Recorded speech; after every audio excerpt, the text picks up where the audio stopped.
வணக்கம் மக்களே. உருளைக்கிழங்கும் அதனுடைய ஆபத்தும் பலருக்கும் மிகவும் பிடித்த காய்கறிகளில் ஒன்று தான் இந்த உருளைக்கிழங்கு. இப்படிப்பட்ட உருளைக்கிழங்க ஆபத்து இருக்குன்னு சொன்னால் நீங்கள் நம்புவீங்களா? ஆமாம் மக்களே, உருளைக்கிழங்கு பிரியர்கள்லாம் இந்த உருளைக்கிழங்கு எப்படி சமைச்சாலும் பார்த்தீங்கன்னா சாப்பிட்ருவாங்க. ஸோ இப்படிப்பட்டவங்க வீட்டில் எப்போதுமே உருளைக்கிழங்கை வாங்கி வச்சுக்கிட்டே இருப்பாங்க. ஆனால் அப்படி மொத்தமாக வீட்டில் வாங்கி வச்சுருக்கக்கூடிய உருளைக்கிழங்கு முளை கட்டினா அந்த உருளைக்கிழங்கு, அதாவது அந்த முளைக்கட்டிய உருளைக்கிழங்கு சாப்பிடுவது நல்லதா கெட்டதா அப்படின்றது பார்த்தீங்கன்னா பல பேருக்கு தெரியாது. ஸோ அப்படி சாப்பிடவும் ஆரம்பிச்சிருவாங்க. ஸோ அப்படி சாப்பிட்றது ஆரோக்கியமானது கிடையாதுங்க மக்களே. அதனால் உங்களுக்கு என்னென்ன தீமைகள் ஏற்படும், இந்த முளைக்கட்டிய உருளைக்கிழங்கை நீங்கள் சாப்பிடாமல் தவிர்க்கிறது எப்படி, உருளைக்கிழங்கு முளை கட்டாமல் இருக்க நீங்கள் வாங்கி வைக்கக்கூடிய உருளைக்கிழங்குல எந்த அளவுக்கு பதத்தோட நீங்கள் பாதுகாக்கணும் அப்படின்ற முழு விவரமே நான் உங்களுக்கு விளக்கமாக சொல்கிறேன். வாங்க அதை பற்றி பார்த்துடலாம். அதை பார்க்குறதுக்கு முன்னாடி இந்த வீடியோக்கு ஒரு லைக்கை போட்டு இந்த பயனுள்ள தகவலை உங்களுக்கு தெரிஞ்சவங்களுக்கும் ஷேர் பண்ணிவிடுங்க. நீங்கள் இன்னும் நம்மளோட சேனலை சப்ஸ்கிரைப் பண்ணாமல் இருக்கீங்கன்னா உடனே சப்ஸ்கிரைப் பண்ணிவிட்டு பக்கத்தில் இருக்கக்கூடிய பெல் பட்டனை கிளிக் பண்ணிக்கோங்க. வாங்க மக்களை இப்போ வீடியோக்குள்ளே போயிடலாம். முளைக்கட்டிய உருளைக்கிழங்கு ஆரோக்கியமானது கிடையாதுங்க மக்களே. முளைக்கட்டிய உருளைக்கிழங்குல பார்த்தீங்க அப்படின்னா ரசாயன மாற்றங்கள் ஏற்படும். இதனால அதில் விஷத்தன்மை இருக்கக்கூடிய வேதிப்பொருள்கள்லாம் உருவாகும். அதாவது சர்க்கரையினுடைய அளவு பார்த்தீங்கன்னா முளைக்கட்டிய உருளைக்கிழங்குல உயர்த்திடும்.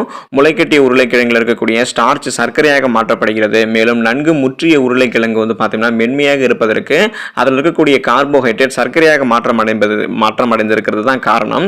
இப்போ முளைக்கட்டிய உருளைக்கிழங்குலாம் விஷமிக்க அல்கலாய்டுகள் பார்த்தீங்கன்னா இருக்கும். உருளைக்கிழங்குகள் இப்படி மாற்றமடையும் போது அது ரெண்டு வகையான விஷமிக்க அல்கலாய்டுகளை உற்பத்தி செய்யும். அது என்னென்னு பார்த்தீங்கன்னா சோலனைன் மற்றும் பார்த்தீங்கன்னா ஆல்ஃபா சாகோனைன்.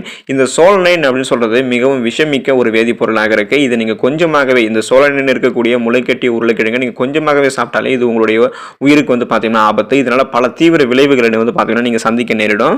அதே போல முளைவிட்ட உருளைக்கிழங்கு எந்த அளவுக்கு தீமையோ பச்சை நிற திட்டுகள் இருக்கக்கூடிய உருளைக்கிழங்கோ அந்த அளவுக்கு தீமையுடையது தான். உருளைக்கிழங்குடைய தோல் பச்சையாக இருந்தாலும் அதை நீங்கள் சாப்பிட்றத தவிர்த்தணும். ஏன் அப்படின்னா அதில் தான் பார்த்தீங்கன்னா அந்த தோலில் அல்கலாய்டுகள் இருக்கும். ஒருவேளை நீங்கள் வாங்கிய உருளைக்கிழங்கு பச்சை நிற தோல் இருந்துச்சு அப்படின்னா நீங்கள் அந்த உருளைக்கிழங்கு சாப்பிடாதீங்க. ஸோ பார்த்தீங்க அப்படின்னா அடுத்து இந்த உருளைக்கிழங்கு இந்த மாதிரி முளை கட்டாமல் இருக்கிறதுக்காக இந்த பச்சை நிற திட்டுகள் வராமல் இருக்கணும் அப்படின்னா நீங்கள் என்னென்ன பண்ணலாம் அப்படின்னா, உருளைக்கிழங்குல 78% நீர் சத்து இருந்தால் அது 5-7 மாதம் வரைக்கும் நன்னாக தான் இருக்கும். ஆனால் அதை நீங்கள் குளிர்ச்சியான கருமையான மற்றும் காற்றோட்டம் உள்ள இருக்கக்கூடாது ஒரு இடத்துல தான் பார்த்தீங்கன்னா நீங்கள் வச்சு அந்த நீங்கள் வாங்கியிருக்கக்கூடிய உருளைக்கிழங்கை பராமரிக்கணும். உருளைக்கிழங்கை ஈரப்பதம் இருக்கக்கூடிய இடத்துல வச்சு நீங்கள் பராமரிச்சா முளை கட்டுவதோடு விரைவில் அந்த உருளைக்கிழங்கு கெட்டும் போயிடும். ஸோ இது உங்களுக்கு தீமைகளை தான் ஏற்படுத்தும். பிளாஸ்டிக் பைகளில் நீங்கள் உருளைக்கிழங்கை சேமித்து வைக்கிறத தவிர்த்துடணும். ஏன் அப்படின்னா இதனால் உருளைக்கிழங்கு முளை கட்ட ஆரம்பிக்கும். வேண்டுமானால் நீங்கள் அதை பேப்பரை பார்த்தீங்கன்னா சுற்றி அதை நீங்கள் பாதுகாக்கலாம். எக்காரணம் கொண்டும் நீங்கள் உருளைக்கிழங்கை ஃப்ரிட்ஜில் வச்சு பராமரிக்க கூடாது அப்படின்னு மருத்துவர்கள் குறிப்பிடுறாங்க. ஏன் அப்படின்னா ஃப்ரிட்ஜில் வச்சு பராமரிக்கும் போது அந்த உருளைக்கிழங்குல இருக்கக்கூடிய ஸ்டார்ச் சர்க்கரையாக மாற்றம் அடைஞ்சு அது இனிப்பாக மாறிடும். இது உங்களுக்கு தீங்குகள் விளைவிக்கும்.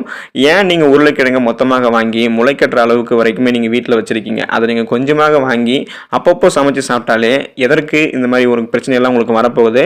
எனவே நீங்கள் ஃப்ரெஷ்ஷாக உருளைக்கிழங்கை வாங்கி சமைச்சு சாப்பிட்டு அதோடைய முழு பலன்களையும் பெறுங்க. இந்த விஷயங்கள்லாம் தெரிஞ்சுட்டு நீங்கள் உருளைக்கிழங்கை சாப்பிடுங்க, ஆரோக்கியமாக இருங்க. நன்றி மக்களே.